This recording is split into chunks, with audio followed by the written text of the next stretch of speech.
你有没有发现一个反常的现象？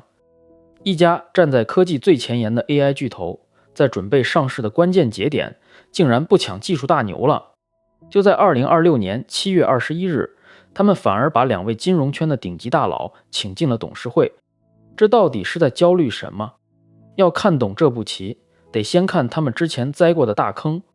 2023年11月 ，OpenAI 董事会毫无预兆地罢免了 Sam Altman， 理由极其模糊，只说了句沟通不够坦诚，结果炸了锅。超过700名员工用辞职威胁，投资人联手施压，逼得公司差点解体。这次内耗直接震碎了原有的治理结构，也逼着它向公益公司转型。现在的 OpenAI 已经不是那个在实验室里闷头刷榜的创业团队了，它正在变成全球 AI 的基础设施。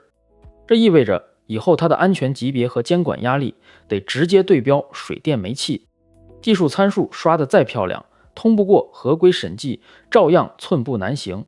这也就解释了为什么这次加入董事会的是 David Vélez 和 Robin Vince 这2个名字，一个是拉美数字银行巨头 Nubank 的掌舵人，另一个是拥有240多年历史的 BNY Mellon 前 CEO。 时间点卡得非常微妙。 OpenAI 在2026年6月已经向美国证券交易委员会秘密提交了招股书，最快2027年就要上市。这2位老兵就是来给 IPO 扫除路障的，真正厉害的杀招在后面。 Robin Vince 一进来直接拿下了审计委员会主席的位置。审计这可是上市公司的命门，让一个管过万亿资产、干过首席风险官的金融老将来看管账本和合规，释放的信号再明确不过。 AI 的财务和部署以后得按金融机构的严苛标准来过筛子，这套架构到底有多复杂？很多人不知道，起主导作用的 OpenAI Foundation 是个非盈利基金会，他手里拿着 OpenAI Group 大约 26% 的股权。别看比例不是绝对多数，但他对这个盈利性主体有绝对的控制权。这部分股权现在的账面估值已经达到了1300亿美元。而且就在2025年10月28日 OpenAI Group 正式改制成了公益公司，也就是 PBC。 这可不是挂个名牌，在法律层面上，它必须在股东要的利润和全人类的公益安全之间做平衡。一边是1300亿美金的变现压力，一边是不可逾越的安全红线。这种结构天然就是个随时会引爆的火药桶。